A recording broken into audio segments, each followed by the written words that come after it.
जैनागम में 16 कारण भावना होती हैं जिनको भाने से तीर्थंकर प्रकृति का बंध होता है। साथ ही साथ में तीर्थंकर की माँ जन्म देने के पहले 16 स्वप्न देखती हैं। उसमें यह निर्धारित हो जाता है कि आने वाली संतान महाप्रतापी, महापुण्यशाली, महावैभवशाली होगी। और ये तो 16 स्वप्न हैं, 16 कारण भावनाएं हैं। इनके अतिरिक्त भी एक 16 और होता है। कौन सा 16 होता है? चौके का 16। जहां पर 4 प्रकार की शुद्धि होती है उसे चौका कहा जाता है। लेकिन जो शुद्ध वस्त्र पहनता है उसको क्या बोलते हैं? क्या है? शोले के। 50 साल का आदमी भी धोती दुपट्टे पहन के जा रहा है तो क्या बोलता है? मैं 16 का हूं। चाहे 50 साल की उम्र है तो भी क्या बोलेगा? मैं। अर्थात उसके वस्त्र 16 के हैं, वो 16 का नहीं है, वो 16 का नहीं है, उसका वस्त्र 16 के हैं। क्या बोला जी? मैं 16 पहन के चल रहा हूं। वो क्या बोलता है? मैं 16 का हूं, मैं 16 का हूं। ऐसा नहीं चलेगा। तो 4 प्रकार की जहां शुद्धि होती है उसको कहते हैं चौका, और 4 प्रकार की जहां विशुद्धि होती है उसको बोलते हैं मंदिर। द्रव्य, क्षेत्र, काल और भाव, ये शुद्ध होगा तो मंदिर है। द्रव्य, क्षेत्र, काल, भाव की शुद्धि होगी वो चौका है। वस्तु की शुद्धि होगी चौका है। तो यहां पर द्रव्य भी आपका शुद्ध है, क्षेत्र भी शुद्ध है, काल भी अच्छा है, लेकिन भाव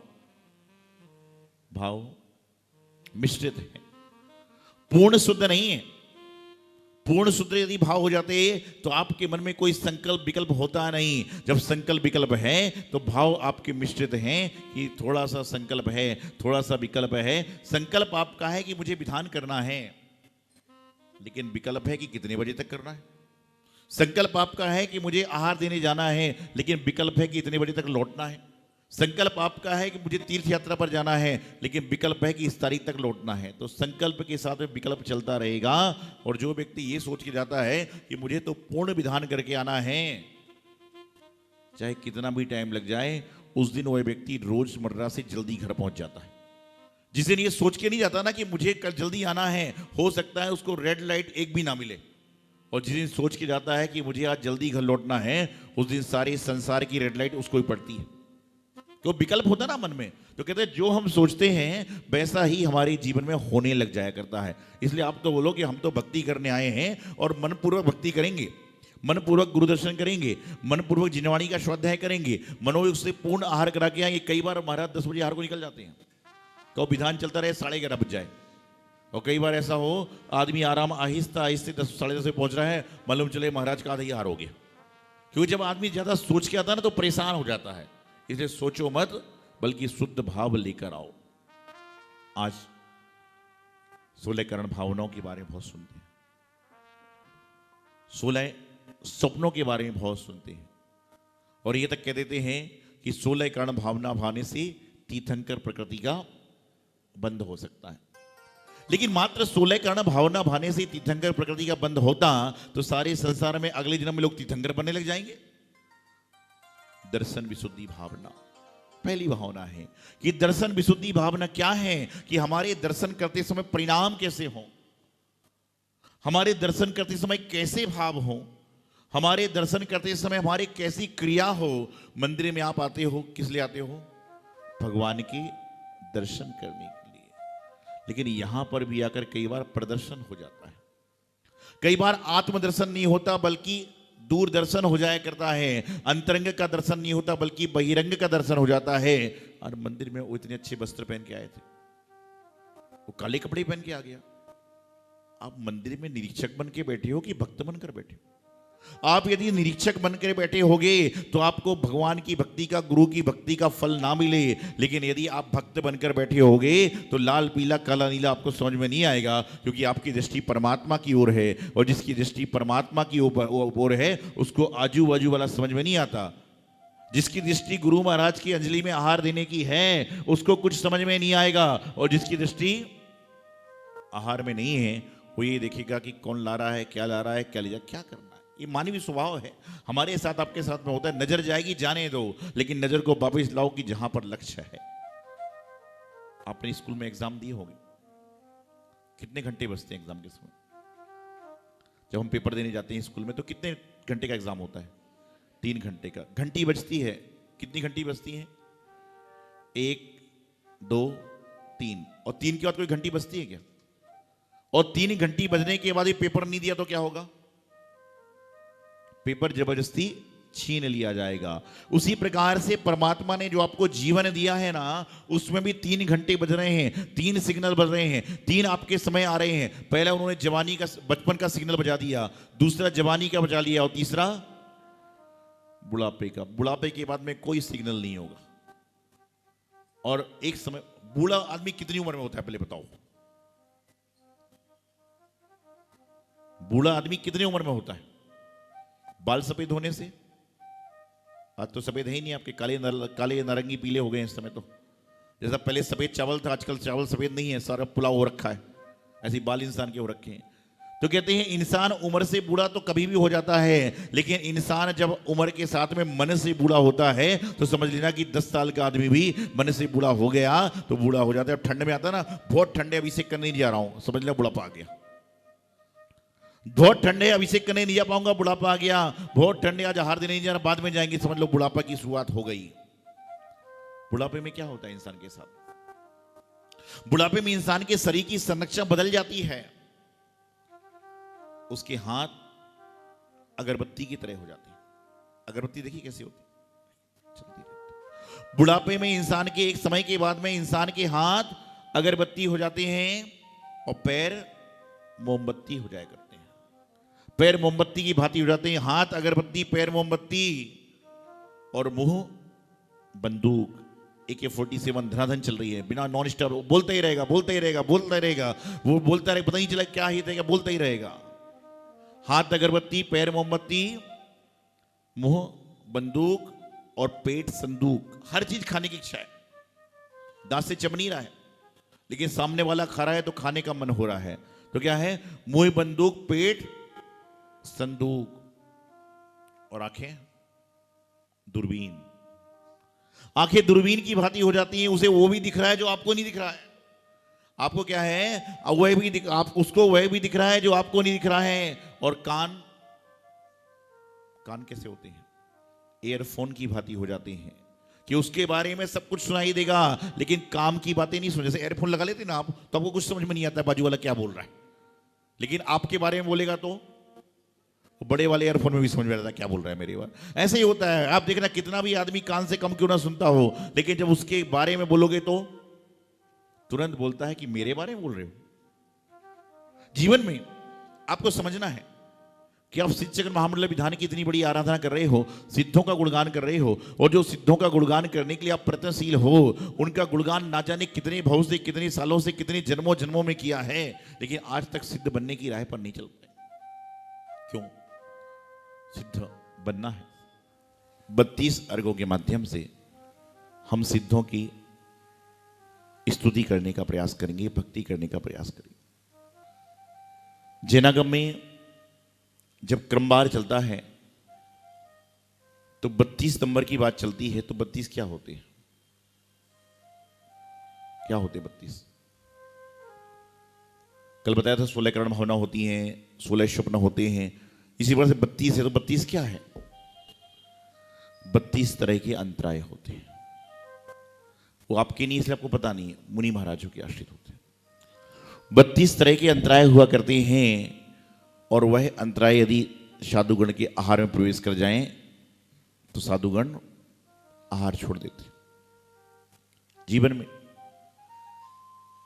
बहुत सारे कार्य हैं, साधुओं के अंतराय आ जाए तो उनका आहार छूट जाता है, लेकिन आपके जीवन में यदि अंतराय कर्मा जाए तो आपके पुण्य कमाने के तरीके भी छूट जाते हैं। एक दान अंतराय होता है, एक लाभ अंतराय होता है, एक भोग अंतराय होता है।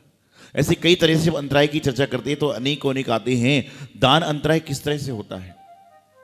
मन में सोच के भाव बना के आए कि आज मैं शांति धारा करूंगा ही, आज मैं कलश स्थापना करूंगा ही, आज मैं लड्डू चढ़ाऊंगा ही, आज मैं दीप प्रज्वलन करूंगा ही, आज मैं जिनवाणी प्रकाशन करवाऊंगा ही। लेकिन जैसे ही यहां पर पहुंचे, कमेटी के लोगों को बोल भी दिया कि भाई बोली मुझे लेना ही है, लेकिन फोन पे घंटी बजी, उसमें सुना कि दूर दराज में कोई व्यक्ति चला गया, तो जो अंदर पैर रखने वाला था वह बाहर के बाहर चला गया। नहीं कर पाता है।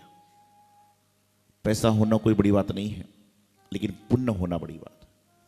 द्रव्य तो बहुतों के पास में है, लेकिन किसका द्रव्य मंदिर जी में उपयोग में आ रहा है, किसका द्रव्य जिनवाणी के प्रकाशन में उपयोग में आ रहा है, किसका द्रव्य गुरुओं की सेवा में उपयोग में आ रहा है, ये बड़ा महत्वपूर्ण कार्य होता है। द्रव्य तो बहुतों के पास में है। संसार में ऐसा कोई जीव नहीं है जिसके पास द्रव्य ना हो। किसी के पास कम है, किसी के पास ज्यादा है, किसी के पास एक बूंद पानी है, किसी के पास सागर भर के पानी है। पानी सबके पास, लेकिन किसके पानी का उपयोग भगवान के मस्तक पर अभिषेक होता है, ये महत्वपूर्ण होता है। फूल तो सबकी बगिया में है, लेकिन कौन से फूल भगवान के मंदिर तक पहुंचते हैं, ये महत्वपूर्ण होते हैं। ये तो फूल तो जो उत्पन्न हुआ है उसकी विनाश निश्चित है। संसार में ये नियम है, जिसकी उत्पत्ति होगी उसका विनाश निश्चित होगा। अब उत्पत्ति के बाद विनाश के पहले उस वस्तु का आप कैसा उपयोग करते हो, यह आपके जीवन को श्रृंगारित कर देता है। लाभद्राय संत आए हैं, हमेशा आहार लगाते थे, हमेशा प्रवचन सुनते थे, लेकिन ऐसी कोई बीमारी आ गई कि मंदिर ही जाना नहीं पड़ रहा, पहुंच नहीं पा रहे हैं। ये भी हमारे जीवन में कहीं ना कहीं लाभ अंतराय है कि हमने कुछ ऐसा अंतराय कर्म बांधा होगा कि हमें लाभ नहीं मिल पा रहा। वस्तु घर में है, आपके घर में वही मिठाई बनी है, वही नमकीन बना है जो आपको बहुत पसंद है, शाम को बन के तैयार हो गया, कल प्रातः काल में मिलने वाला है, मन प्रसन्नित है कि चलो मेरे मनपसंद का नमकीन मिलेगा, मीठा मिलेगा, सब कुछ मिलेगा, लेकिन रात को अचानक पेट दर्द होता है, डॉक्टर के पास में जाती हैं, डॉक्टर कहता है कि तुम्हें आने वाले 3 दिन तक मात्र खिचड़ी ही खाना है। फिर खाते हो पसंदीदा चीज की? नहीं खाते हो? नहीं खाते। क्यों? क्योंकि डॉक्टर ने कह दिया कि 3 दिन तक खिचड़ी खाना है, तो ये क्या हमारा, ये भी अंतराय है, नहीं मिल पा रहा, उपभोग नहीं कर पा रहे, चीज सामने है लेकिन नहीं कर पा रहे। इसलिए आचार्य कहते हैं कि जिनके जीवन में अंतराय कर्म हैं, उनको देव शास्त्र गुरु की भक्ति इतनी करना चाहिए, इतनी करना चाहिए कि जीवन से अंतराय कर्म टल जाएं और आपके जीवन में निरंतराय काम चालू हो जाए। बुंदेलखंड में जब महाराज कार होता है, महाराष्ट्र राजस्थान में, तो आहार के बाद लोग कहते हैं निरंतराय आहार कीजिए। महाराज के आहार के बाद बोलते, अभी कल मेरा आहार चल रहा था, ऐसा अनुमान बहुत बार होता है, हो सकता है बैठे, तो एक महिला आहार दे रही थी। महिला इसलिए बोलता हूं कि 20 साल की भी चल जाती है, 40 की भी, 80 की, 100 की भी महिला चल जाती है। दादी आंटी बोलूंगा तो दिक्कत होगी, महिला तो चल जाती है ना, कोई महिला तो होती है। उन्होंने आहार दिया और फिर कहा कि महाराज जी मैंने आपको पहले भी आहार दिया है। अब आहार तो महाराज जी हैं तो कभी ना कभी कहीं ना कहीं दिया होगा, फिर लेकिन मुझे ध्यान में नहीं आ रहा था, मुझे संज्ञान में। तो मैंने पूछा कहाँ दिया था? बोले मरसलगंज में। कहाँ पे? मरसलगंज में। तो फिर साथ में जो लोग थे बोले वो मरसलगंज वाले महाराज जी दूसरे हैं, क्योंकि एक महाराज जी का नाम भी हमारे जैसा ही है, तो लोग कन्फ्यूजन में हो जाते हैं। तो आप सोचिए कि आपने महाराज को आहार दिया, आपको ये पता नहीं होता कि हम कौन से महाराज को आहार दे रहे हैं, तो आपको जीवन में जो हमारे कितनी सारी चीजें घटित हो रही हैं उसके बारे में कैसे मालूम चले। तो आज 32 अंकों के माध्यम से हम सिद्धों की आराधना कर रहे हैं। यदि 32 में से 3 और 2 लिखा हुआ है, 3 में से 2 को निकाल देते तो कितना बचता है? 1 बचता है। 1 की प्राप्ति करना है। किसकी? किसकी? आप लोग इसलिए बोलते नहीं कि उसको प्राप्ति करना नहीं हो, तो हमें करना है। 1 की प्राप्ति करना है, अर्थात मोक्ष की प्राप्ति करना चाहते हैं, सभी सिद्ध बनना चाहते हैं, लेकिन सिद्ध कब बनोगे मालूम नहीं। लेकिन यदि अच्छे कार्य करोगे तो सिद्धों की भक्ति करने के अधिकारी जरूर बन जाओगे, और कभी ना कभी, आज नहीं तो कल, कल नहीं तो परसों, मुक्ति को प्राप्त कर लोगे। और यदि 3 में 2 को जोड़ देते हैं तो कितना होता है? 5। तो 5 से हमें बचना है और 5 को अंगीकार भी करना है, 5 को छोड़ना भी है और 5 को ग्रहण भी करना है। पहले तो 5 पापों को छोड़ोगे तो आप महान बन पाओगे, और पंच परमेष्ठी को ध्याओगे, पंच परमेष्ठी का गुणानुवाद करोगे, तो आपका जीवन जो है वह बहुत अच्छा बन जाएगा। सिद्धों की आराधना करना हर किसी की बात नहीं है, पुण्य कमाना हर किसी के वस्तु की बात नहीं है, हर किसी के बस में पुण्य कमाना नहीं है। यदि हर किसी के बस में पुण्य कमाना होता तो यहां इतने लोग नहीं होते। यहां इतने लोग होते कि आपको खड़े होने भी जगह नहीं मिलती। लेकिन पुण्य तो चाहिए ना। सिद्धों की आराधना करना, शिक्षक विधान करने की आराधना करना, कई बार सोचे सोचे काम नहीं होता है और कई बार बिना सोचे भी अपने आप काम हो जाता है। ये सोचते नहीं है वो काम हो जाया करता है। ये आपका पुण्य है, संयोग है, योग है। पंडित जी बता रहे थे उस दिन कि विधान की आराधना तो बहुत करते हो, लेकिन जब दिगंबर संत सामने हो उस समय करने वाली आराधना आपकी दुगुणित दुगुणित हो जाया करती है कि वैसे सामान्य विधान करना और संघ के सामने। और यहाँ तो पूरा चतुर्विध संघ है, मुनि भी हैं, आरिका भी हैं, छुल्लक भी हैं और छुल्लिका भी हैं। क्या है ये? क्या है? 4 प्रकार का क्या है बताओ ना? 4 प्रकार का क्या है? संघ है कि संघ है? घा है कि गाय? घा। क्योंकि ये जो है ना, ये 4 प्रकार का संघ है। घा वाला का संघ है। और जो आपके घर में 4 लोग हैं वो आपका संघ है। पति पत्नी बच्चों का संघ है ना। शादी कार्ड आता ना, उसमें लिखा रहता है। एक मैंने कहीं शादी कार्ड देख रहा था, उसमें लिखा था बच्चे के नाम क्या क्या लिखा रहता है? ची कैसे को लिखा है? क्या लिखा है? बिंदी लगी रहती है। और जब शादी होती है तो ची हट जाता है। हट जाता है? क्यों हटता है पता आपको? कि शादी के पहले निश्चिंत था और शादी के बाद चिंतित रहने वाला है, इसलिए लिखा रहता है ची, और बाद में हट जाता है कि अब उसके दिन भर चिंता, बच्चे की दिक्कत, पत्नी की दिक्कत, परिवार की दिक्कत, व्यापार की दिक्कत, तो क्या होता है? देखिए, अब कार्ड देखिए शादी का। कभी आपको अपनी जीवन के कुछ चीजों को देखना है तो शादी की जो वीडियो होती है ना, उसको रिवर्स करके देखो। आपको मालूम चलेगा। जब शादी की रिवर्स करके देखोगे तो पहले मुस्कुराते नहीं आदमी, जैसे ही बरमाला होती सारे के सारे मुस्कुराते हैं कि हमारे जैसा एक आदमी और चक्कर में फंस गया। ऐसा काम चालू हो जाया करता है। जीवन में यही हो रहा है, जीवन में यही चल रहा है। एक बार ऐसा ही हुआ, कई बार बात बताता हूं मैं। एक पहले जैसे शादी ब्याह होते हैं तो पहले इंट्रो होता है, जानकारी होती है, पूछा जाता है कि भाई लड़की को क्या आता है, लड़का क्या करता है। ऐसा होता है कि नहीं होता? आप लोग अपनी अपनी याद करो शादियों की। ऐसा हुआ होगा, हो सकता है। हुआ था कि नहीं? वो बोल रहे महाराज जी याद क्यों दिलाते हो? तो बता रहा हूं कि ऐसे ही हुआ। एक लड़का लड़की को देखने गया, पूछा आपको भोजन बनाना आता है? ये पहले की बात, अभी की बात नहीं है, पुरानी बात बता रहा हूं। हाँ, बोले आता है। बोले गीत गाना आता है? बोले आता है। बहुत सारी बातें उससे पूछी, सब कुछ आता है। लड़का बोला, बोले लड़की योग्य है और मैं शादी करूंगा। लेकिन लड़की बोले एक प्रश्न तो मैं भी तो पूछ लूं। बोले मुझे भोजन बनाना आता है, मुझे नाचना भी आता है, मुझे गाना भी आता है, मुझे सिलाई कढ़ाई सब कुछ आती है, लेकिन एक बात तो बताओ कि क्या तुमको ढोलक बजाना आता है? लड़की ने लड़के से पूछा कि तुमको ढोलक बजाना आता है? अरे बोले शादी में ढोलक से क्या संबंध है? लड़की बोली ये बताओ ढोलक बजाना आता है, कैसे बजाना आता है? बोले नहीं। तो बोले मैं तुमसे शादी नहीं करूंगी। बोले क्यों? अरे बोले जब मैं नाचूंगी गाऊंगी तो ढोलक कौन बजाएगा? ढोलक बजाने वाला तो चाहिए कि जब ढोलक बजेगी जब ही तो मैं नाच गा पाऊंगी। भाई जब पत्नी सब कुछ करेगी तो पति को भी तो कुछ करना पड़ेगा ना, जब ही तो ढोल पीटना पड़ेगा, जब ही तो काम होगा।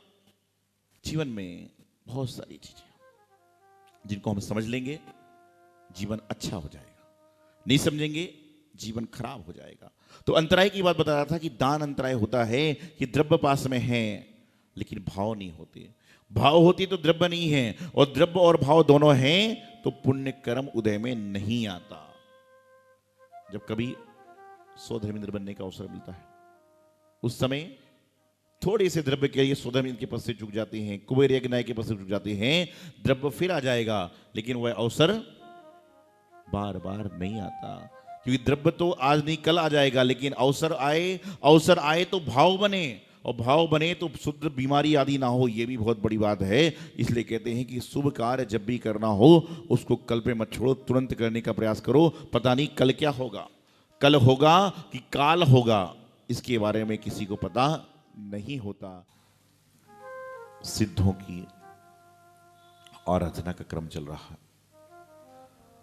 और सिद्धों की आराधना के क्रम में 64 रिद्धियां भी होती हैं, और उन 64 रिद्धिधारी मुनियों के दर्शन मुश्किल है, नामुमकिन है। लेकिन जो वर्तमान में संत हैं, आप उनमें कल्पना कीजिए। जैसे आपके यहां पारसनाथ भगवान की मूर्ति है, इनमें आप पारसनाथ भगवान की कल्पना कर लेते हैं।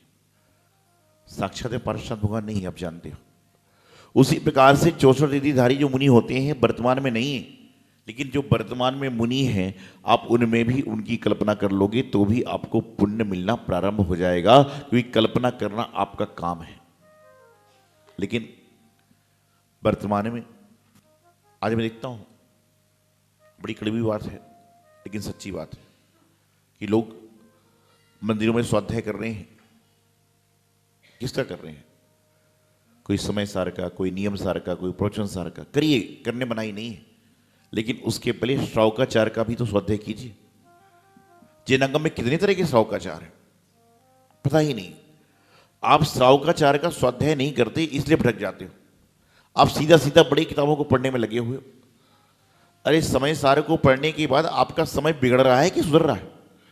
समय सार को पढ़ने के पहले आपके भाव निर्मल थे, देवशास्त्र गुरु के बारे में उजल सुल की बातें नहीं आती थी। लेकिन जब से समय सार, नियम सार, पता नहीं क्या क्या पढ़ लिया है, तो आप देखना कि ऐसा नहीं, ऐसा होना चाहिए। अरे इसका निर्धारण करने वाले तुम कौन? स्कूल के अंदर बच्चा कोई शरारत करता है तो उस बच्चे को दंड देने का अधिकार वहां के प्रिंसिपल को होता है, वहां के मास्टर को होता है, ना कि बाहर वाले को होता है। इसी प्रकार से गुरुओं की व्यवस्था उनके गुरु देखेंगे ना। आपको तो श्रावक को क्या करना है? अपने श्रावकाचार का पालन करना है, अपनी क्रियाओं का पालन करना है, अपने कार्यों का पालन करना है। जीवन में आप क्या क्या कर रहे हो, क्या क्या नहीं कर रहे हो, इसके बारे में तो विचार करो। श्रावक के कितने गुण होते हैं? 8। 8 में 3 क्या है? मकार, मध्य मास, मधु का त्याग। उसमें क्या बताया? 3 कि जलगालन, रात्रि भोजन और जिन दर्शन। जलगालन समझते हो क्या होता है? क्या होता है जलगालन? क्या होता है बताइए? पानी छानकर पीना। छना हुआ पानी पी रहे हो क्या? पीने की बात तो दूर की है, उन्होंने कहा कि पानी को छानकर ही इस्तेमाल करना चाहिए। आज लोगों ने एक छन्नी लगा रखी है, चाय छन्नी से पानी छानने वाले छन गया। ऐसा छनता है क्या? पानी की मर्यादा होती है, पानी को प्रासुक करके ही इस्तेमाल करना चाहिए। और प्रासुक जरूरी नहीं है कि गर्म करके प्रासुक हो। प्रासुक जो है विभिन्न विभिन्न तरह से प्रासुक हो जाता है, और यदि प्रासुक नहीं किया है तो 48 मिनट के बाद छना हुआ पानी भी आपका योग्य नहीं रहता। लेकिन इसके बारे में ज्ञान नहीं है, हमें तो ज्ञान दूसरा है। अरे पहले लौकिक ज्ञान पढ़ो, फिर परलौकिक ज्ञान अपने आप हो जाएगा। बच्चा 12th की परीक्षा जब देता है, जब वो 11वीं पास कर लेता है, उसी प्रकार से पहले श्रावकाचार को पढ़ लोगे तो ऑटोमेटिकली बाकी मुनियों की व्यवस्था करना सीख जाओगे। लेकिन डायरेक्ट पढ़ोगे तो क्या होगा? कहते हैं ना, जो साइकिल चलाता है ना, स्कूटर चलाता है, एक आध बार ठोकर लगा लेता है तो लोग सोचते हैं कि ये परफेक्ट हो गया, और जब तक ठोकर नहीं लगाएगा तब तक लगता है कि कहीं ना कहीं गड़बड़ हो सकता है। जीवन में व्रत नियम का पालन करना आसान नहीं है, लेकिन यदि आसानी से पालन करोगे तो आपको आसान लगेगा। आप सब यहां डेली पूजा विधान में बैठ रहे हो, 6 बजे घर से निकल जाते होगे, 12 साढ़े 12 बजे तक पहुंचते हैं, लेकिन आप सच्चे मन से बैठे हो तो आपको किसी की चिंता नहीं है। और यदि मन में विकल्प है तो आपको यहां की चिंता नहीं, बाहर की चिंता चलती रहेगी। एक बार कहीं पर सत्संग लगा हुआ था, और उसी शहर में एक बहुत अच्छी नाटक मंडली आई हुई थी। 2 दोस्त थे, हर काम साथ साथ में करते। लेकिन एक दोस्त कहता है कि मैं तो नाटक मंडली देखने जाऊंगा, दूसरा कहता नहीं मैं तो सत्संग को जाऊंगा। अरे बोले सत्संग तो 12 महीने चलता है, लेकिन नाटक मंडली बार बार नहीं आती। तो दोनों बहस करते रहे, फिर अंत में ये तय हुआ कि जिसको जो अच्छा लगता है करो। और होना भी ये चाहिए कि ज्यादा बहस करने की जरूरत नहीं, झगड़ा करने की जरूरत नहीं है। आपको अच्छा लगता है करिए, नहीं लगता है तो मंदिर में आओ, मंदिर में द्रव्य चढ़ाओ, पूजा करो। आप ये क्यों देखते हो कौन क्या चढ़ा रहा है? मन लगता है बैठो, नहीं तो दरवाजा तो सबके लिए खुला हुआ है। तो एक नाटक मंडली में जाने लगा और एक सत्संग में जाने लगा, और दोनों अपनी जगह पहुंच गए। जो व्यक्ति सत्संग में बैठा था वो कहता है यार मैं गलत आ गया, सत्संग तो कल भी हो जाता, परसों भी होता, लेकिन नाटक मंडली चली जाएगी तो क्या होगा? और जो नाटक मंडली में बैठा था वो कहां फंस गया चक्कर में। सत्संग करता तो जीवन का कितना बड़ा आनंद आता। दोनों यही उधड़ बिधड़ में, पूरे नाटक वाला सत्संग का सोचता रहा और सत्संग वाला नाटक का सोचता रहा। और कहते हैं कि दोनों अपने नियत स्थान पर मिलने वाले थे, उसके पहले संयोग से दोनों का मरण हो गया, मरण हो गया। और आपको जानकर बड़ा आश्चर्य होगा कि नाटक मंडली वाले को ऊंची गति मिली और सत्संग वाले को उससे नीची गति मिली। क्यों? कि सत्संग में था लेकिन दिमाग, और नाटक मंडली वाले का दिमाग सत्संग में था। मंदिर में बैठकर बाजार की बात करोगे गलत हो जाएगा, लेकिन बाजार में बैठकर मंदिर की बात करोगे सही हो जाएगा। घर में बैठकर मंदिर की बात करोगे, गुरुओं की बात करोगे सही हो जाएगा, लेकिन घर में बैठकर गुरुओं के पास बैठकर इधर उधर की बात करोगे तो बिल्कुल सही नहीं हो। जीवन को सही बनाना है, जीवन का लक्ष्य यदि दृढ़ करना है, तो आपको अपने जीवन में हमेशा वह कार्य करना चाहिए जो आपको तो पसंद है, लेकिन आपके साथ साथ दूसरों को भी पसंद है। आप होटल में जाते हो, जो लोग होटल में भोजन करते होंगे, होटल में जाते हैं, होटल में जाने के बाद में आदमी वहां पर क्या खाता है? जब मेन्यू कार्ड आता है, मीनू कार्ड आता है, तो क्या मंगाते हो आप? बेरे को बोल देते कि जो चाहे ले आओ। क्या करते हो फिर? अरे कभी होटल में, कभी तो गए होगे, बचपन में गए होगे, बुढ़ापे में कोई जाते ही नहीं, ऐसे सीधे बैठे हो जैसे होटल जानते ही नहीं हो। तो आप बोलोगे महाराज होटल की याद क्यों दिला रहे हो, यहां पर वैसी समस्या चल रही है। तो क्या बता रहा हूं कि वहां पर मीनू कार्ड आता है, मेन्यू कार्ड आता है, और वहां पर आप कार्ड देखते हो, और उसके बाद में क्या देखते हो? कार्ड देखते हो, उसके बाद में अपनी पर्स पॉकेट को भी देखते हो कि मेरे पैकेट में कितने पैसे हैं जो मैं उस कार्ड का सामान खरीद पाऊं, और जो आपकी पसंदीदा चीज होती है उसको आप मंगाते हो, बाकी छोड़ देते हो। इसी तरह से आप अपनी पसंद का काम करते हो, लेकिन सामने वाला व्यक्ति भी तो अपने पसंद के काम करना चाहता है। सिद्धों की आराधना महज आराधना नहीं है। सिद्धों की आराधना जो जीवन में अच्छी तरह से कर लेता है, वह जीवन में नहीं तो कभी ना कभी सिद्धों का भक्त जरूर बन जाता है। सिद्ध कब बनेगा मालूम नहीं, लेकिन सिद्धों का भक्त जरूर बन सकता है। ऐसे सिद्ध चक्र की आराधना का पुण्य होता है। आज 64 अर्घ के माध्यम से अर्षाओगे, धीरे धीरे आज 64 विधान, कल जप माला, परसों कुछ कर्मदान, कैसे चलते रहेंगे, पंचवर्षीय कार्य, ऐसा सिस्टम सब चलेगा। लेकिन इन सबको करने के बाद ना जाने आप सुबह से लेकर शाम तक, सुबह से लेकर दोपहर तक कितने किलो चावल पलट देते होंगे थाली से। लेकिन पलटते हुए चावल में एक बार विचार करना कि मेरे जीवन के दिन कब पलटना प्रारंभ हुए थे। चावल तो पलट रहे हो, किताबों के पन्ने तो पलट रहे हो, लेकिन कभी कभी किताबों के पन्ने पलटते समय, कभी कभी चावल को पलटते समय ये जरूर सोचना कि मेरे जीवन के दिन कब पलटे हैं जो पहले मैं अधर्म मार्ग में था, और जब से मैं धर्म मार्ग में लगा हूं, जब से मेरे जीवन के दिन पलटे हैं। नहीं तो बस औरों की तरह जिंदगी आपकी भी चल रही। खाता तो हर व्यक्ति है जो सुबह उठता है। जो व्यक्ति सुबह सोकर उठता है वह खाता भी है, पीता भी है, लेकिन जो व्यक्ति सुबह उठता है वह हर व्यक्ति मंदिर में जाकर गुरुओं की उपासना नहीं करता, भगवान की आराधना नहीं करता, उनको आहार देने का प्रयास नहीं करता। यहां बहुत सारी महिलाएं बैठी हैं, घर में भोजन बनाते हो गया, नित्य प्रति बनाते हो भोजन, दिन में 2-3 बार भी बना लेते होगे, लेकिन उस दिन आपका भोजन बनाना सार्थक होता है जिस दिन आप किसी संत के चौके में जाकर आहार बना रहे हो।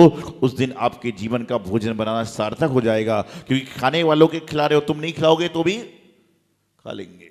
लेकिन जिस दिन आप भोजन बना लेते हो, यहां बहुत सारे लोगों ने पंचराग में हिस्सा लिया होगा। लिया कोई पंचराग में हिस्सा? कितने लोगों ने पंचराग में हिस्सा लिया है? पात्र बनकर, जो पंचराग होते हैं ना, पंचराग होते हैं मंदिर के, पात्र बनकर हिस्सा लिया होगा। कोई बुआ बना हो, कोई सोदरी बना हो, कोई कुबेर बना हो, यज्ञनायक बना हो, कुछ तो बने होंगे, आहार तक बने। अगली बार जहां पंचक हो, अपनी जीवन को धन्य बनाना है तो ये करना कि जो महाराज का, भगवान का जब आहार होता है, उस समय आहार की उस वस्तु को देने से ज्यादा बनाने का पुण्य होता है। तो अगली बार अपनी हाथ से बनाना और जाकर उस कटोरी को दे देना कि भैया मैं दे पाऊं कि ना दे पाऊं, लेकिन मेरे द्वारा बनाई गई वस्तु लग जाए। क्यों? महाराज के लिए तो आपने बनाया, लेकिन कभी बनाया क्या? बताइए आप लोग, इतने सारे लोगों ने भगवान के आहारदाता बने, कोई बनाया? आहारदाता तो कई बार बन गए, लेकिन बनाया कितने बार है? नहीं बनाया। बनी बनाई चाहिए, रेडीमेड चाहिए। ध्यान रखना, एक होता है हैंडमेड और एक होता है रेडीमेड। आजकल आहार में चल रहा है, महाराज जी के आहार चल रहे हैं, बनाने वाला बना रहा है, थाली पकड़ के आदमी खड़ा हो जाता है, बोले महाराज जी ये टिंडे की सब्जी है और होती परवल की है, हमको पता है। टिंडे की सब्जी होती परवल की, हमको पता है, लेकिन क्या करें आदमी रेडीमेड धोती लगाई, साड़ी पहनी, मन शुद्धि वचन शुद्धि काया शुद्धि आहार जल। बस कभी भी मौका मिले जीवन में पंचनाग प्रतिष्ठा महोत्सव में आप कहना भाई भगवान जी के आहार की जो खीर है, रस है, पुरुष वर्ग रस को अपने हाथ से निकालना आदिनाथ भगवान का आहार, तो आपको ऐसे जीवन का पुण्य मिलेगा कि जो आपने कभी जीवन में नहीं किया होगा, क्योंकि आप उनको भगवान मान के ही आहार दे रहे हो। भगवान मान के ही आहार देते हो, आहार दाता जब ही कहलाते हो। तो कम से कम जीवन में ये ऐसे अवसर उठाइए, ऐसे अवसर लगाइए। आपने अपने बच्चे को काजल तो कई बार लगाया होगा, लेकिन भगवान की प्रतिमा पर जब काजल लगाने का अवसर मिलता है तो उसको मत छोड़िए। गोइंग इन कमिंग आउट, क्यों? बोले महाराज जी हर 15 मिनट में देखने जाता था कि मेरे नाप की चप्पल मंदिर में आई है कि नहीं आई है, मेरी नाप की चप्पल आई है कि नहीं, तो क्या हो रहा है, वो इस चक्कर में जा रहा है। और लोग सोच रहे हैं वालों क्या धर्म है, ऐसे ही हो रहा है, ऐसे ही जीवन चल रहा है। तो अपने जीवन को धर्म में बनाना है। इनमें से ऐसा कोई व्यक्ति है जो 6 आवश्यक कर्तव्य को डेली करता हो? अच्छा, वाह, बड़ा पुण्य आपका। महाराज जी को रोजा आहार देते हो क्या? भावना से देते, लेकिन भोजन भावना से नहीं करते हो। क्या है? देव पूजा, गुरु उपासती। गुरु की उपासना कब होगी? जब नगर में गुरु आएंगे तो एक तो वैसे ही कम है डायरेक्ट। 6 आवश्यक कर्तव्य आप अर्घ्य चढ़ा के उनकी प्रत्यक्ष परोक्ष के हिसाब से आप कर सकते हो, लेकिन पूर्णतः कब मिलेगी? अच्छा, आप मंदिर में अर्घ्य चढ़ाते हो, सम्यक दर्शनाय नमः, सम्यक ज्ञानाय नमः, सम्यक चारित्राय नमः, ये 3 रतन होते हैं। कितने रतन होते हैं? लेकिन मंदिर में देव शास्त्र गुरु भी रतन की पूर्णता कब होती है? कि देव मंदिर में है, शास्त्र मंदिर में है, लेकिन जिस दिन मंदिर में गुरु विराजमान होते हैं उस दिन आप तीनों रत्नत्रयधारी की पूजा कर सकते हो, और देव शास्त्र गुरु रतन 3 की पूजा आपकी सार्थक हो जाया करती है, गुरु उपासना का फल मिल जाता है। तो सबसे पहले क्या कहा? देव पूजा। आचार्य कुंद स्वामी महाराज से पूछा, यदि कोई व्यक्ति 6 आवश्यक कर्तव्य का पालन नहीं कर सकता तो ऐसा क्या काम करे जिससे 6 आवश्यक कर्तव्य में से कुछ कर्तव्य का पालन हो सके और पुण्य मिल सके? तो उन्होंने आचार्य कुंद स्वामी महाराज ने रेणसार नाम के ग्रंथ में लिख दिया कि दानम पूजा मुख्यम। क्या कहा? दानम पूजा मुख्यम, की दान और पूजा मुख्य है। क्या है? दान और पूजा मुख्य है, इसके बिना ग्रस्त नहीं होता। दान करो, पूजा करो तो भी आपका काम चल जाएगा। देव पूजा, गुरु उपासना। देव पूजा आप समझते हो, भगवान की पूजन करना, अच्छे द्रव्यों से, अच्छे भावों से, अच्छी चीजों से पूजन करना। पूजन करने के लिए किस चीज की आवश्यकता होती है आपको? अष्टद्रव्य की और, भाव की और, समय की और, शुद्धता की और। भावनाओं शुद्धता एक ही है। तो किताब की आवश्यकता भी होती है, शास्त्र की आवश्यकता, जिनवाणी की आवश्यकता होती है। लेकिन मेरे भाई, जिस जिनवाणी से पूजा आप करते हो, कल उसी जिनवाणी से कोई और पूजा करेगा। आप विधान की किताबें निकालो, चावल के अंदर दाने रखे रहते हैं जिससे जिनवाणी का अभिनय होता है। जो किताब आपकी 2 साल चलने वाली है वो 2 महीने में भी खराब हो सकती है। विनय करें, जितना जितना आप जिनवाणी मां का विनय करेंगे उतना उतना आपके जीवन में क्या होगा? जितना जितना आप विनय करोगे उतना उतना आपके जीवन में क्या होगा? विनयशीलता का परिणाम होगा। आप विनम्र बनोगे, नम्र बनोगे, और जो व्यक्ति विनम्र बनता है, नम्र बनता है, उसके जीवन का कल्याण स्वयमेव हो ही जाता है। कभी ना कभी वह नम्रशाली बन ही जाता है। तो शास्त्र पढ़ने के लिए, देव पूजा करने के लिए किताब चाहिए ना। किताब खरीद के लाके रखना आसान है, लेकिन किताब को किताब बनाए रखना बहुत मुश्किल है। आपके बच्चे की किताब होती है, आपके घर की किताब होती है, कितनी सुंदर होती है। जिनवाणी को उससे भी सुंदर बनाओ, क्योंकि घर की किताब एक बच्चा पढ़ता है, लेकिन जिनवाणी को माँ जिनवाणी की कई सारे लाल पढ़ते हैं, कई सारे बच्चे पढ़ते हैं। तो जितना जिनवाणी का विनय करोगे उतना आपका ज्ञान का क्षय उत्सव बढ़ेगा। आचार्य कहते हैं, जिनके घर में बच्चे पढ़ने वाले हों उनको कभी ना कभी गुरुओं के हाथ में जिनवाणी सौंपना चाहिए। जिनवाणी देना चाहिए। जिनके बच्चे पढ़ते हैं उनको चाहिए कि आपका बच्चा कॉन्वेंट में पढ़ रहा है जहां लाखों रुपए महीने की फीस है, लेकिन ऐसे कई सारे स्कूल होते हैं, कई सारे विद्यालय होते हैं जहां पर पैसे देने वाले मिल जाते हैं तो बच्चे पढ़ लेते हैं। तो ऐसी जगह उनके नाम से करिए। अब बच्चे के नाम से बहुत कुछ करते हो, लेकिन जो करने का वह नहीं कर पाते। कहीं पर दान करने का अवसर आता है तो पर्ची में बच्चों का नाम जरूर लिखाएं। क्यों? क्योंकि हो सकता है कि उस व्यक्ति का पुण्य उसको लग जावे। जिस तरह से आपको कहीं शादी पार्टी में जाना हो तो घर से कितने लोग जाते हैं? रेस्टोरेंट में भोजन करने जाना हो, घूमने फिरने जाना हो तो कितने लोग जाते हैं? With family. और मंदिर में आना हो तो सिंगल पर्सन। मंदिर में जाना होता है तो आदमी छांट छांट के आता है, और रेस्टोरेंट में जाना होता है तो जो 2 साल का बेबी है उसको भी लेके जाते हो। 2 साल का बेबी है उसको लेकर जाओगे, और वहां पर जाने के बाद में जितने लोग जाते हैं उतने की प्लेटें थाली लग जाया करती हैं। लगती कि नहीं लगती? लेकिन मंदिर जी में कभी देने की बात आ जाए, लड्डू चढ़ाने की बात आ जाए, तो एक लड्डू में 5 आदमी, और जो चाचा ताऊ एक दूसरे से बोलते नहीं वो भी साथ में सम्मिलित हो जाते हैं, बोले परिवार एक ही है। और जब शादी का कार्ड बटना हो तो ताऊ इसलिए नहीं आता कि मुझे तो कार्ड नहीं दिया। एक बार ऐसे ही हो गया, एक व्यक्ति की शादी थी, उस सबको कार्ड दे दिए, 2-3 लोग शादी में नहीं आए। बोले शादी में क्यों नहीं आए? बोले कार्ड तूने मेरे नाम पे दिया था क्या जो मैं आता? नीचे भाई के घर पर दिया था, भाई आ गया। तो बोले मुझे लगा आप लोग तो एक है। अरे बोले कैसे एक है? रसोई अलग है, रहना अलग है, सब कुछ अलग, तो एक कैसे हैं?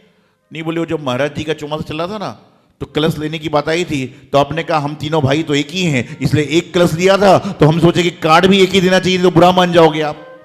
जब दान की बात बोली तो आप बुरा मान गए थे, तो कार्ड देते समय भी लगा कि बुरा ना मान जाओ कहीं। मतलब देने में एक और लेने में अनेक, कैसे होगा?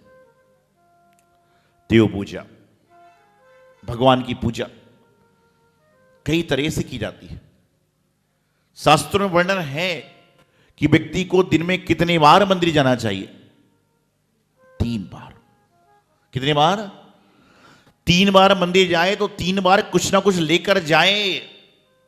तो प्रभात में जब जाए तो क्या लेकर जाए? अष्टद्रव्य लेकर जाए। मध्याह्न में जाए तो लौंग पुष्प आदि लेकर जाए, और संध्या में जाए तो दीपक लेकर जाए। कौन सा दीपक? सोने का दीप, और बच्चे क्या बोलते ना, सोने का दीप कपूर की बाती जगमग जले बाती जाती। सोने का छोड़ो, चांदी का छोड़ो, तांबी का छोड़ो, घर से लेके तो आओ। मंदिर का दीपक, पंडित जी दीपक तो हमारे हैं, तो मंदिर के नहीं है। क्या है? मंदिर का दीपक, मंदिर का घी, मंदिर की बाती, और पुण्य तुमको चाहिए तो कैसे मिलेगा? हर चीज जब मंदिर की है तो आपका क्या है? ऐसे बहुत कम लोग होंगे। अच्छा, ऐसे कितने लोग हैं जो नित्य प्रति अष्टद्रव्य से पूजा करते हैं मंदिर जी में?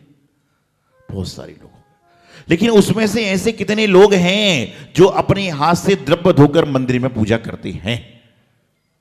यह बहुत बड़ी बात है। पूजन करना तो सरल है, लेकिन अपने हाथ से द्रव्य धोकर पूजन करना कठिन है, क्योंकि आपको मालूम चलेगा कि द्रव्य आप धोके पूजा करोगे तो आप उसका उत्तम उत्तम उत्तम फल आपको प्राप्त हो जाएगा। लेकिन आज परिस्थिति विकट है, आदमियों को अष्टद्रव्य लगाना नहीं आता कि जल कहां रखा जाए, चंदन कहां रखा जाए, पुष्प कहां रखा जाए। बस वो तो अर्घ्यम निर्पामती स्वाहा, कितने सारे अर्घ्य चढ़ा दिए, पता ही नहीं बाद में क्या हो रहा। तो जीवन में प्रयास करें कि जब भी आपको अवसर मिले तो देव पूजा अच्छे भावों से करें। भगवान महावीर स्वामी का नाम सुना आपसे, उनको पड़गहान में जो नाम प्रसिद्ध है किसका है? चंद्रवाला का। चंद्रवाला का, हालांकि प्रथम आहारदाता राजा कुल है उनके, लेकिन चंद्रवाला ने उनका पड़गहान किया था। लेकिन भगवान महावीर स्वामी का सबसे प्रिय भक्त कौन था? मेढक। कौन था? मेढक। मेढक क्यों प्रिय था? सैनिक राजा के पास तो बहुत कुछ था, चंदनवाला के पास भी कुछ था, गणधर के पास भी कुछ था, लेकिन मेढक के पास कुछ भी नहीं था। मेंढक के पास कुछ भी नहीं था, लेकिन वह तो भी क्या करा, कमल की पंखुड़ी को लेकर भगवान महावीर स्वामी के समोषण में जाने को उद्यत हुआ। पहुंच भी नहीं पाया, मर गया। तुरंत देवगति में जन्म हुआ, समोषण पहुंच गया। तो जिसके पास बहुत कुछ है, सागर में से एक लोटा निकालोगे कोई फर्क नहीं पड़ता, लेकिन एक बूंद में से आधी बूंद निकालोगे तो बहुत फर्क पड़ जाता है। तो मेंढक इसलिए प्रिय था, कुछ भी नहीं था, लेकिन खाली हाथ नहीं जाना। प्रिय तो वही होगा ना, बहुत कुछ हो क्या प्रिय, वो तो कुछ नहीं करना है, आपको नहीं, यहां नहीं देगा कहीं और देगा। लेकिन जिसके पास कुछ नहीं है, वह देने के अभाव रखाता है, वह सबके लिए लोकप्रिय हो जाता है। तो कौन था प्रिय भक्त?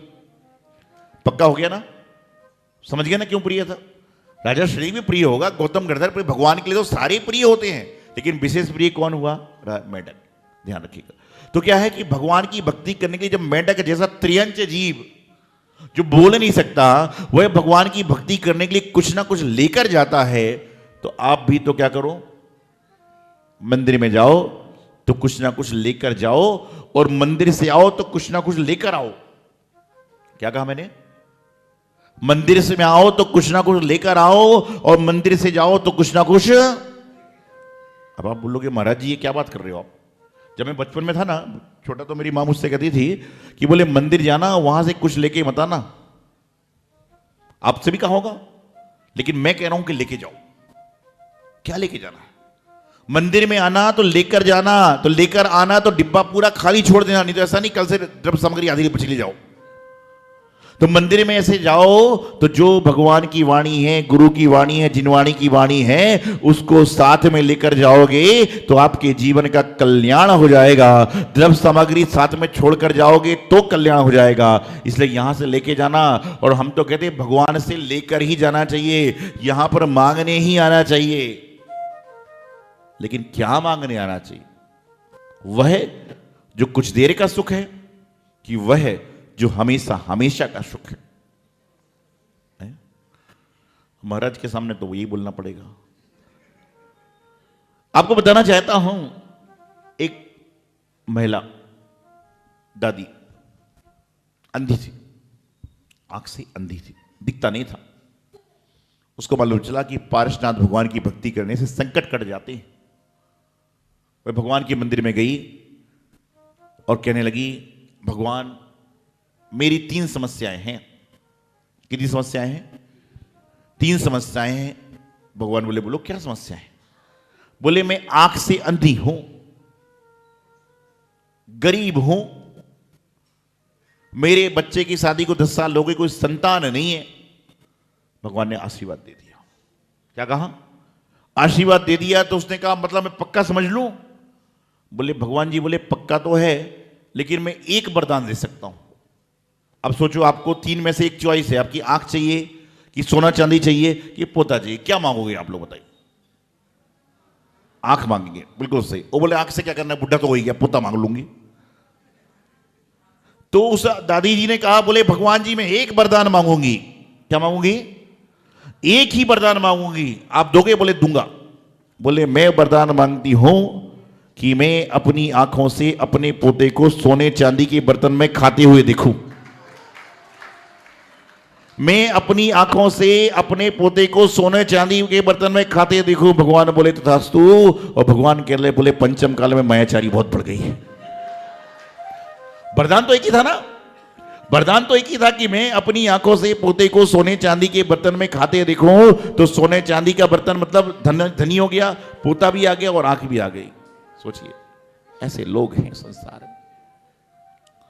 और हम तो कहते हैं मांगो, भगवान से मांगिए, भगवान से कहिए कि भगवान जो आप हमें दे दो वह ऐसी चीज देना कि उस चीज को हमें दोबारा ना मांगना। 8 स्टेशनों में से 7वें स्टेशन पर आप पहुंच चुके हो। और यूं कहना चाहिए कि 7वें स्टेशन में आप निकल रहे हो, गुजर रहे हो। वैसे तो 7 नंबर बड़ा काम का नंबर होता है। कहते ना, 7 को जब 7 लिखते हैं तो 7 भी पढ़ने में आ जाता है। साथ। कहते अभी गा रहे थे, पंडित जी बता रहे थे कि देव सास गुरु का साथ चाहिए। और जब आपकी शादी ब्याह होती जब क्या होता है? 7 फेरे होते। और कई तो बोलते कि कितने जन्म तक साथ चाहिए। तो ये कौन सा जन्म है आपका 7वें में से? पहला है कि 7वां है? तो क्या है, उनसे पूछते जन्म तो 7 चाहिए लेकिन नंबर कौन सा है? ये 7वां नंबर है कि पहला नंबर है? तो कहते महाराज शादी की शुरुआत में तो पहले साल में तो पहला लग रहा था, लेकिन 20-25 साल में लगता है कि 7वां ही सही है। ये चक्कर है संसार का, इसलिए तो हम लोग बड़ी निकल लिए बेरंग। इस संसार का चक्कर है, इस संसार का चक्कर है कि चुंगम होती ना, चुंगम खाई होगी बचपन में। चुंगम शुरू में खाते हो तो मीठी लगती है, बाद में फेंकना पड़ती। तो ये संसार का चक्कर है कि संसार शुरू में तो मीठा मीठा है, बाद में लगता फेंको और भागो यहां से। मकड़ जाल है, मकड़ी का जाल है। और मकड़ी के जाल में मकड़ी पहले जाल बनाती है और फिर खुद फंस जाती है। अब वैसे मकड़ी कितने हैं? अभी बताता हूं मकड़ी कैसी होती है। इंसान जो होता है उसके कितने पैर होते हैं? 2। जानवर के और किसी जानवर के 6 और मकड़ी के। तो जब तक अकेला है, जब तक कितने पैर हैं? बोलो ना। जब तक अकेला है, जब तक तो क्या कहलाएगा? और जब 2 हो गए तो क्या हो गया?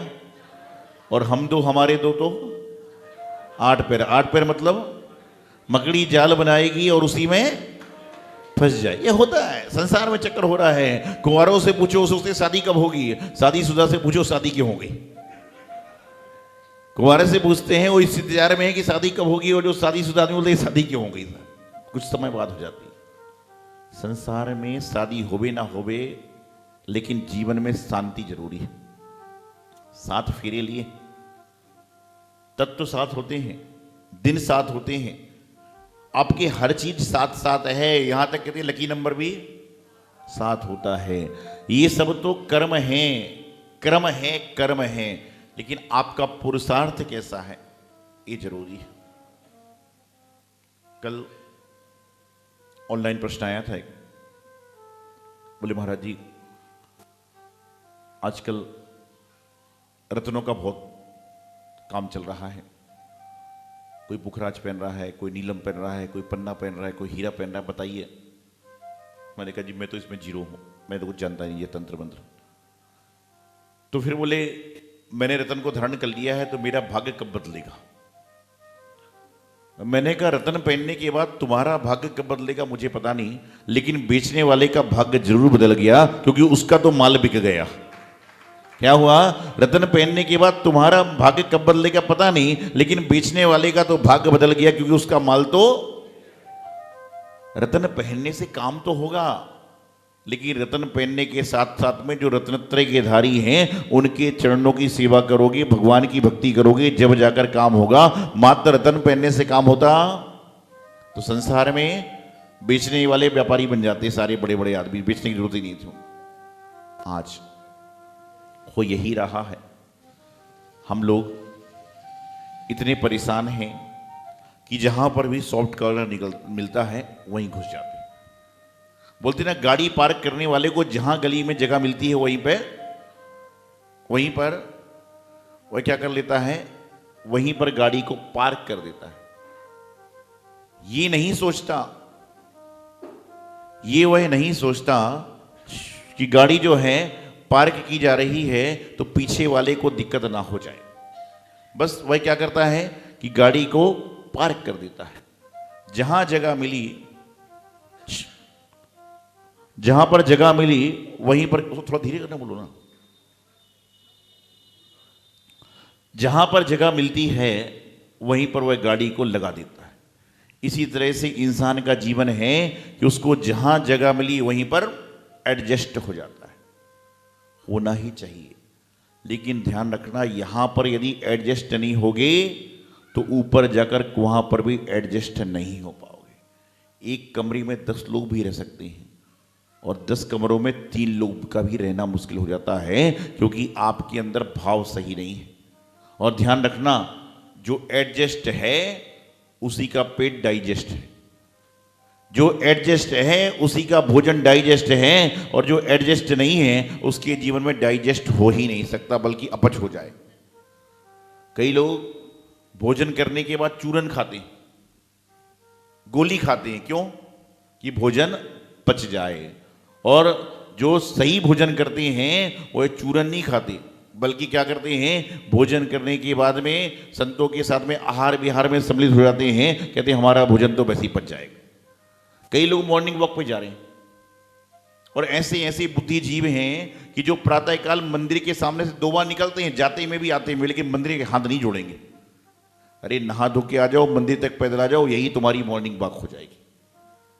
आज क्या हो रहा है, लोग पुरानी पद्धतियों में आ रहे हैं। आप उनसे पूछो जो 80-80 साल के लोग हैं, उन्होंने जीवन में कभी मॉर्निंग वॉक नहीं करी, लेकिन मुनियों के विहार कराए।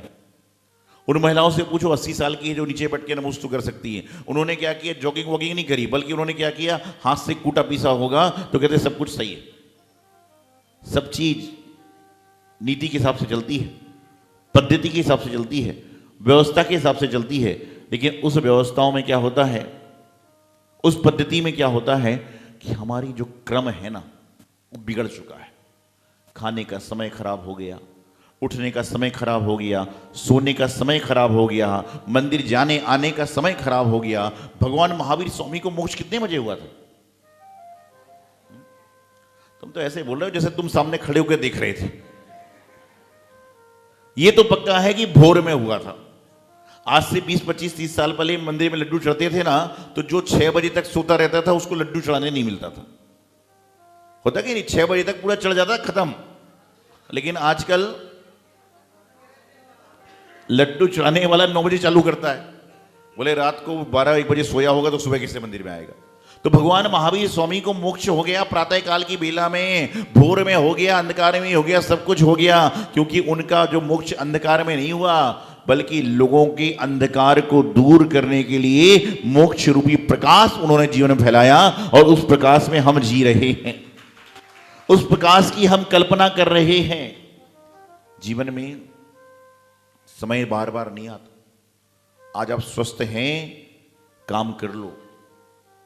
आपके पास धन है, उसका सदुपयोग कर लो। आपके पास मन है, उसको अच्छी जगह लगा लो। अगली बार धन भी है, मन भी है, लेकिन शरीर की क्षमता नहीं है। आहार लगाने वाले सोचते हैं कि भाई लगा लो, पता नहीं अगली बार क्या होगा। उनसे पूछो जिनके यहां पर 2-2, 4-4 सालों से इंतजार चल रहा था कि आहार लगे, और उसके बाद में जिस दिन लगने को आया उस दिन सूतक लग गई, उसके पूछो उसके दिल की क्या बिगड़ती होगी। इसलिए ध्यान रखना, जब भी शुभ काम करने का अवसर आए उसको तुरंत करिए। एक कहावत है ना, काल करे सो आज कर, आज करे सो अब, पल में प्रलय होएगा। लेकिन एक कहावत किस चीज के लिए है? घर खरीदने के लिए, टीवी खरीदने के लिए, मिठाई खाने की। आजकल के लोगों को पता ही नहीं चलता है कि क्या करना है क्या नहीं करना है। धर्म कार्य करने का समय आता है तो इंसान कहता है महाराज अभी तो उम्र कम है। 40 साल के आदमी से कहता हूं कि मंदिर पूजा प्रक्षाल करो, बोले अभी क्या उम्र है मेरी। 60 साल के आदमी से पूछता हूं कि मंदिर पूजा अभिषेक करो, बोले घर में पोते पोती को छोड़ने जाना पड़ता है स्कूल के समय। और 80 साल का आदमी आता है तो मैं उससे कहता ही नहीं हूं कि बेचारा करने लायक ही नहीं रह गया। 20 साल का करना नहीं चाहता, 40 साल का कहता उम्र नहीं है, 60 साल का कहता पोता पोती को छोड़ना है, और 80-90 साल के आदमी से हम कहने लायक ही नहीं है, वो करेगा क्या। तो जब जाग जाओ तभी सवेरा है। उसी प्रकार से जब भी आपको जीवन में धर्म कार्य करने का अवसर मिले उसको लगातार कर लो। पता नहीं अगली बार संत आए लेकिन आपको कहीं यात्रा पे जाना हो जाए, संत आए घर में शादी ब्याह आ जाए, संत आए हो सकता है सूतक पतक लग जाए, और संत आए उस समय हाथ में फ्रैक्चर हो गया तो खत्म काम। इसलिए ध्यान रखना, जीवन में जब भी अवसर मिले उसको क्या करना, अच्छी बातों के लिए आज ही कर लो, अभी कर लो, कल का क्या भरोसा है। एक बार 2 मित्र थे और घनिष्ठ मित्र थे। एक मास्टर था और एक बड़े ऑफिस का ऑफिसर था, या बड़ा कंपनी चला रहा था जिसको मानना चाहिए। दोनों डेली एक जगह पर मिलते, गपशप करते, चाय पीना करते, निकल जाते। एक दिन जो ऑफिस वाला मित्र था बड़ा निराश उदास बैठा था। और किसी व्यक्ति का चेहरा मुरझाया हुआ देखकर आप उससे पूछते हो ना क्या हुआ, तो क्या जवाब देता है? पहले तो कुछ बोलेगा ही नहीं हो।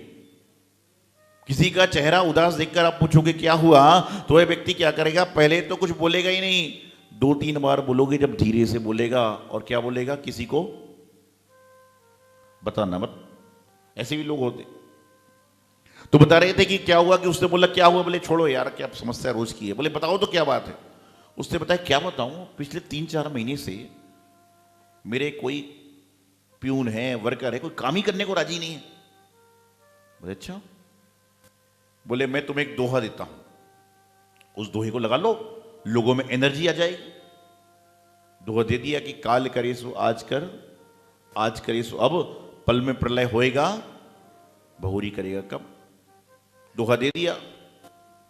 और अगले दिन मास्टर जो मित्र था वह 3 बजे मिलता था, 2 बजे पहुंच गया खुशी खुशी, या तो मेरा मित्र प्रशंस होगा, पार्टी देगा, ये देगा, मेरी तारीफ करेगा, ये करेगा। मित्र आए नहीं 4 बजे तक, 5 बज गई, 6 बज गई। उसको लगा कि देखो मेरे दोहे का कमाल, मेरे दोहे का कमाल, कि एक बार में लाइन लग गई वहां पर। इतने में क्या हुआ, उसको लगा चलो मैं ही मिल लेता हूं ऑफिस जाके, क्या दिक्कत है। शक्कर में दूध जाए, चाहे दूध में शक्कर, मीठा होना चाहिए। तो बस वो पहुंच गया, तो उसका बेटा मिला। बोले पिताजी कहाँ है? बोले अस्पताल में भर्ती हो गए। अस्पताल में भर्ती हो गए? बोले क्या हुआ? बोले पिताजी कहाँ है? बोले अस्पताल में भर्ती हो गए। बोले क्या हुआ? बोले जाके आप ही पूछ लो। वो गया तो देखता है कि पैर लटका हुआ है, सिर में पट्टी है, हाथ में फ्रैक्चर है। बोले क्या हुआ? बोले दूर हो जा, दूर हो जा, ये सब तेरे दोहे के कारण हुआ है। अरे बोले मैंने तुझे कितनी बार समझाया कि जब सुबह से हथौड़ी चलती नहीं है तो दूसरे से चला लेता, लग गई तो मैं क्या करूं। बोले हथौड़ी बथौड़ी तो सब कुछ सही चली थी, तूने तो दोहा एक जगह लगाने बोला था, मैंने पूरे ऑफिस में क्या गेट के बाहर सब जगह लगा दिया। तो बोले क्या हुआ? बोले जैसे ही दोहे को मेरे चपरासी ने पढ़ा, वह बहुत दिनों से मेरा सिर फोड़ने की फिराक में था, तो दोहा पढ़ा कि काल करे सो आज कर, आज करे सो अब, उसने मेरा सिर फोड़ दिया। बोले बहुत दिनों से फिराक में था लेकिन मौका नहीं मिला था। बोले मेरा हाथ ऐसे टूट गया कि जो मेरा छोटा वाला होता बहुत चिढ़ा था मैनेजर, उसने मेरा हाथ तोड़ दिया। बोले सारे कर्मचारियों ने मेरी धुलाई कर दी, ये सब तेरे दोहे के कारण हुआ है। शब्द का अर्थ अलग अलग है, शब्द के अनेक अर्थ हैं। समझ जाओगे तो जीवन का सार निकल जाएगा, और नहीं समझोगे तो जीवन व्यर्थ हो जाएगा। इसलिए अपने जीवन को अच्छी तरह से व्यतीत करना है तो काल करे सो आज कर, मतलब शुभ काम में करिए, अच्छे काम में करिए। जब सोते हो ना, अच्छा जब परिश्रम करवाता ना, तो 3-4 दिन पहले आपके मन में क्या भाव होते हैं? इस बार मैं 10 दिन क्या करूंगा? उपवास करूंगा, एकासन करूंगा, नहीं तो कम से कम एक टाइम फल फूल लूंगा। और पहले दिन पूजा लेट हो गई, बहुत लंबा चौड़ा काम हो गया, भूख लग गई, कोई बात नहीं, अब आज का रहता हूं 8 दिन की 2.5 कर लूंगा, समय कम है, नमस्तु करो, चले जाओ। ये बाहर निकल के मत बोलो, हो सकता है आपके बोलने से 4 लोग के भाव और बिगड़ जाए। आप तो कहिए कि मुझे जो आनंद आया वैसा आनंद कहीं नहीं आया। ऐसा बोलोगे आपके जीवन का कल्याण होगा, आपका मोक्ष मार्ग प्रशस्त होगा। यही मंगल सुभावना। आचार्य गुरुदेव सिद्धांत सागर जी महाराज।